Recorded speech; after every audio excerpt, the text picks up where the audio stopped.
இனிய காலை வணக்கங்கள். நீங்கள் இணைந்து கொள்வது நியூஸ் ஃபர்ஸ்டின் காலை நேர பிரதான செய்திகளுடன். பிறந்திருக்கும் இந்த நாள் உங்கள் அனைவருக்கும் மகிழ்ச்சி பொங்கும் நாளாக அமைய வேண்டும் என நாம் பிரார்த்திக்கிறோம்.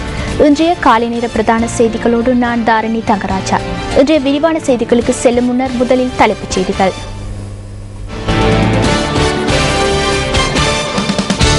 மாகாண சபை தேர்தல் கடமைகளில் ஈடுபட உள்ள உத்தியோகத்தர்களும் வாக்குப்பெட்டிகளும் இன்று அனுப்பி வைக்கப்பட உள்ளன.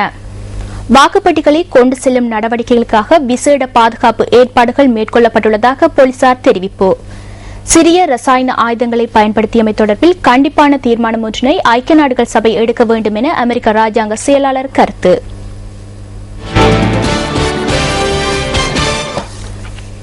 வடக்கு, மத்திய மற்றும் வடமேல் மாகாண சபைகளுக்கான தேர்தல் கடமைகளில் ஈடுபட உள்ள உத்தியோகத்தர்களும் வாக்குப்பெட்டிகளும் இன்றைய தினம் அனுப்பி வைக்கப்பட உள்ளதாக தேர்தல்கள் செயலகம் குறிப்பிடுகின்றது. தேர்தல் நடைபெறவுள்ள 3 மாகாணங்களிலும் மாவட்ட செயலாளர்கள் ஊடாக இந்த நடவடிக்கைகள் முன்னெடுக்கப்பட உள்ளதாக மேலதிக தேர்தல்கள் ஆணையாளர் RML ரத்நாயக்க தெரிவிக்கின்றார். இம்முறை தேர்தல் கடமைகளில் 40,000 உத்தியோகத்தர்களை ஈடுபடுத்த உள்ளதாகவும் அவர் கூறினார். வடக்கு, மத்திய மற்றும் வடமேல் மாகாண சபைகளுக்கான தேர்தலில் வாக்களிப்பதற்காக 43,73,252 பேர் தகுதி பெற்றுள்ளனர். மத்திய மாகாணத்திலேயே ஆக கூடுதலான வாக்காளர்கள் பதிவு செய்யப்பட்டுள்ளதுடன் அந்த மாகாணத்தில் 18,89,557 பேர் வாக்களிக்க தகுதி பெற்றுள்ளனர். வடமேல் மாகாணத்தில் 17,54,477 பேரும், வடமாகாணத்தில் 7,19,477 பேரும் வாக்களிப்பதற்கு தகுதி பெற்றுள்ளதாக தேர்தல்கள் செயலகம் குறிப்பிடுகின்றது. இந்த 3 மாகாணங்களிலும் 3,736 வாக்களிப்பு நிலையங்கள் அமைக்கப்பட்டுள்ளன. இதில் இடம்பெயர்ந்தவர்களுக்காக 24 வாக்களிப்பு நிலையங்களும் அடங்கியுள்ளதாக தேர்தல்கள் செயலகம் மேலும் சுட்டிக்காட்டியுள்ளது.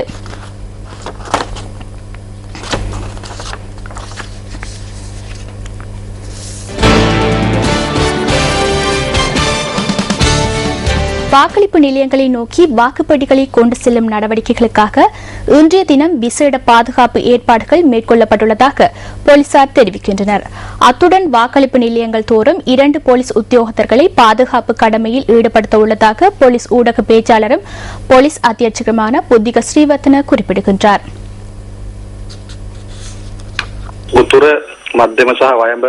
வடக்கு, மத்திய, வடமேல் மாகாண சபைகளுக்கான தேர்தல் 21ஆம் தேதி நடைபெற உள்ளது. இதை முன்னிட்டு வாக்குப்பெட்டிகள் மாவட்ட செயலகங்களூடாக வாக்களிப்பு நிலையங்களுக்கு கொண்டு செல்லப்பட உள்ளன. வாக்குப்பெட்டிகளை வாக்களிப்பு நிலையங்களுக்கு கொண்டு செல்வதற்காக போலீஸ் பாதுகாப்பு வழங்கப்பட உள்ளது. அதேபோன்று வாக்களிப்பு நிலையங்கள், வாக்கெண்ணும் நிலையங்கள், ரோந்து சபைகள் மற்றும் ஏனைய பாதுகாப்பு ஏற்பாடுகளின் பொருட்டு போதிய எண்ணிக்கையிலான போலீசாரை கடமைகளில் ஈடுபடுத்துவதற்கு நடவடிக்கை எடுக்கப்பட்டுள்ளது. தேர்தல் தினத்தன்று வாக்களிப்பு நிலையங்களுக்கு உரிய பாதுகாப்பை வழங்குவதற்கும் போலீசார் நடவடிக்கைகளை மேற்கொண்டுள்ளனர்.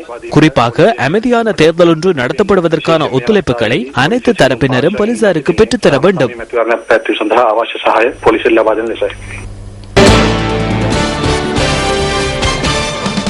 இலங்கையின் கடல் எல்லையை மீறிய குற்றத்திற்காக கைது செய்யப்பட்ட இந்திய மீனவர்களின் மீன்பிடி படகுகளை அரச உடைமையாக்குவதற்கு தீர்மானிக்கப்பட்டுள்ளது. பாதுகாப்பு அமைச்சு, வெளிவிவகார அமைச்சு, கடற்படை தளபதி ஆகியோருடன் கடற்தொழில் அமைச்சில் நடைபெற்ற கலந்துரையாடலின் பின்னர் இந்த தீர்மானம் எடுக்கப்பட்டுள்ளதாக கடற்தொழில் அமைச்சர் ராஜித சேனாரத்ன தெரிவிக்கின்றார். கைப்பற்றப்பட்டுள்ள படகுகளின் உரிமையாளர்களை நீதிமன்றத்திற்கு அழைப்பதற்கும் இதன்போது தீர்மானிக்கப்பட்டுள்ளது. இந்த கலந்துரையாடலின் போது இந்திய மீனவர்கள் வடபகுதி கடற்பரப்புக்குள் அத்துமீறி பிரவேசித்தல் தொடர்பில் கலந்துரையாடப்பட்டதாக அமைச்சர் ராஜித சேனாரத்ன கூறுகின்றார். இந்த நடவடிக்கைகளை கட்டுப்படுத்துவதற்காகவே ஏற்கனவே செயற்பாடுகள் முன்னெடுக்கப்பட்டுள்ள போதிலும் அது வெற்றியளிக்கவில்லை என அமைச்சர் சுட்டிக்காட்டினார். கடல் எல்லையை மீறும் மீனவர்களை கைது செய்து விளக்கமறியலில் வைக்கும் நடவடிக்கையினூடாக இந்திய மீனவர்கள் இலங்கை கடல் எல்லைக்குள் பிரவேசிப்பதை கட்டுப்படுத்த முடியும் எனவும் அது வெற்றியளிக்கவில்லை எனவும் அவர் குறிப்பிட்டார். இதனையடுத்து கைப்பற்றப்படும் இந்திய மீனவர்களின் படகுகளை அரச உடைமையாக்குவதற்கு தீர்மானித்துள்ளதாகவும் இந்த நடவடிக்கை வெற்றியளிக்கக்கூடும் என நம்புவதாகவும் கடற்தொழில் அமைச்சர் கூறுகின்றார். இலங்கை கடற்பரப்புக்குள் நுழைந்த மீன்பிடியில் ஈடுபட்ட இந்திய மீனவர்கள் 19 பேர் காரிநகரில் நேற்றைய தினம் கடற்படையினரால் கைது செய்யப்பட்டுள்ளமை குறிப்பிடத்தக்கது. இதேவேளை கிளாலி இறங்குதுறை மீன்பிடி நடவடிக்கைகளுக்காக திறந்து வைக்கப்பட்டுள்ளதாக அமைச்சர் ராஜித சேனாரத்ன தெரிவிக்கின்றார். வடபகுதி மீனவர்கள் தமது மீன்பிடி நடவடிக்கைகளுக்காக இந்த இறங்கு துறையை திறந்து வைக்குமாறு வேண்டுகோள் விடுத்ததை அடுத்து சம்பந்தப்பட்ட அதிகாரிகளுடன் கலந்துரையாடி இந்த நடவடிக்கை மேற்கொள்ளப்பட்டுள்ளதாக கடற்தொழில் அமைச்சர் மேலும் குறிப்பிட்டார்.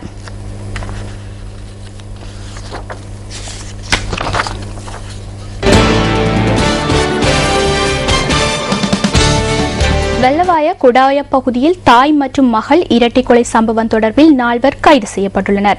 இவர்களில் பெண்ணொருவரும் அடங்குவதாக தெரிவிக்கப்படுகின்றது. சந்தேக நபர்கள் 50 ரூபாய் ஒப்பந்தம் ஒன்றிற்கு அமைய இந்த கொலைகள் செய்துள்ளமை விசாரணைகள் மூலம் உறுதி செய்யப்பட்டுள்ளதாக போலீசார் குறிப்பிடுகின்றனர். கடந்த 4ஆம் தேதி இரவு 58 வயதான மகள் மற்றும் 85 வயதான தாய் ஆகியோர் துஷ்பிரயோகத்துக்கு உட்படுத்தப்பட்டு கழுத்து நெரிக்கப்பட்டு கொலை செய்யப்பட்டிருந்தனர். கொலை செய்யப்பட்ட பெண்கள் வசித்து வந்த காணியில் இருந்து அவர்களை அகற்றுவதற்காக கைது செய்யப்பட்டுள்ள பெண் சந்தேக நபர்களுக்கு 50,000 ரூபாயை வழங்குவதாக வாக்குறுதி அளித்துள்ளனர். இதனையடுத்து கைது செய்யப்பட்ட சந்தேக நபர்கள் இந்த கொலைகளை புரிந்துள்ளனர். தாய் மற்றும் மகளை கொலை செய்த போதிலும் சந்தேக நபர்களுக்கு வாக்குறுதி அளிக்கப்பட்டவாறு பணம் வழங்கப்படவில்லை எனவும் விசாரணைகள் ஊடாக தெரியவந்துள்ளது என போலீசார் மேலும் குறிப்பிடுகின்றனர்.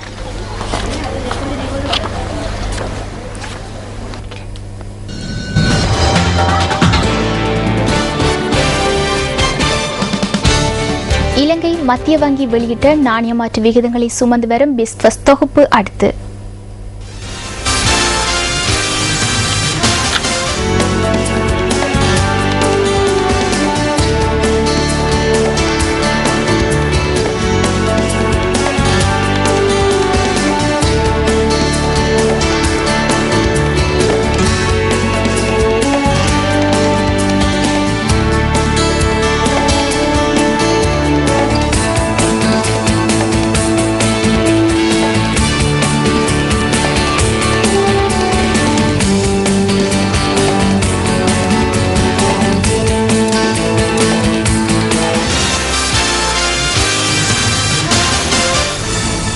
வில்லா எதிர்வரும் அக்டோபர் மாதம் வெளிவரவுள்ள திகில் திரைப்படமாகும். தீபன் சக்கரவர்த்தியின் இயக்கத்தில் இந்த திரைப்படம் உருவாக்கப்பட்டு வருகின்றது. அசோக் செல்வன், சஞ்சிதா ஷெட்டி, SJ சூர்யா, நாசர் உள்ளிட்ட பல கலைஞர்கள் இந்த திரைப்படத்தில் நடிக்கின்றனர். சந்தோஷ் நாராயணன் இந்த திரைப்படத்திற்கு இசையமைத்துள்ளார். திகில் திரைப்படமான வில்லா திரைப்படம் தொடர்பான பார்வை இன்றைய எமது என்டர்டைன்மெண்ட் ஃபர்ஸ்டில்.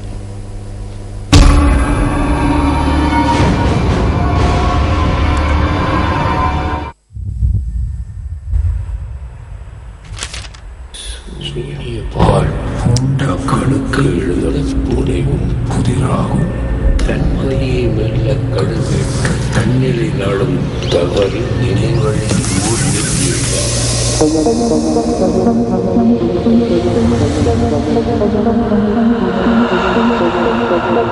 உங்க பேர்ல பாண்டிச்சேரியில் ஒரு வில்லா இருக்கு. For every creator, The ambience is an important one. Wish me good luck.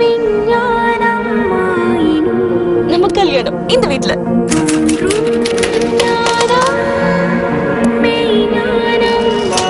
இந்த புக்கை நானே பப்ளிஷ் பண்ணலாம்னு ஆசைப்படுறேன்.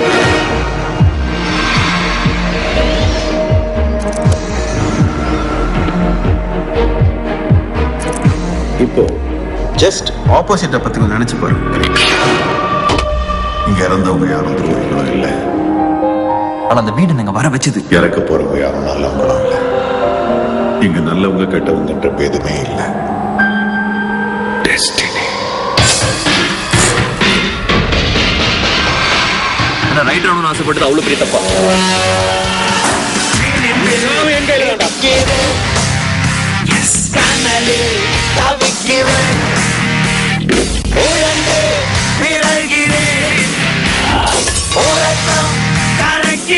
It's all about your mindset, Jabir.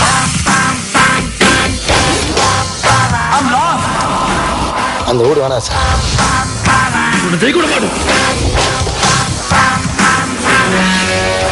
இதுக்கு பின்னாடி ஒரு மிகப்பெரிய சயின்ஸ் இருக்கு. இங்க இருக்கிற எல்லா பெயிண்டிங்ல ஒரு விஷயம் இருக்கு. இப்போ இல்லை, எப்பவுமே.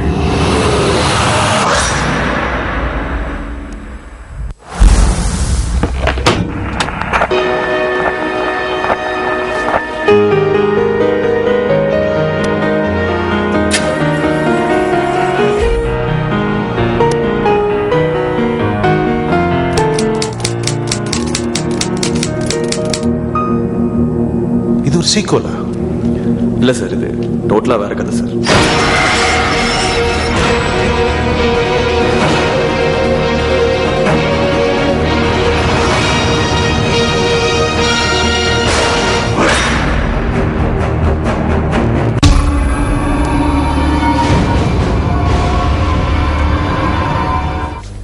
இலங்கையின் அழகிய பகுதிகளுக்கு உங்களை அழைத்து செல்லும் டிஸ்கவர் ஸ்ரீலங்கா தொகுப்பு அடுத்து.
அந்த அழகிய காட்சிகளுடன் நியூஸ் ஃபர்ஸ்டின் காலை நேர பிரதான செய்திகள் நிறைவு பெறுகின்றன.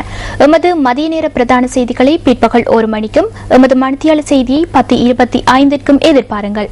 மலர்ந்திருக்கும் இந்த நாள் அனைவருக்கும் இனிய நாளாக அமைய வேண்டும் என மீண்டும் வாழ்த்துக்களை தெரிவித்துக் கொண்டு விடைபெறுகின்றோம். வணக்கம்.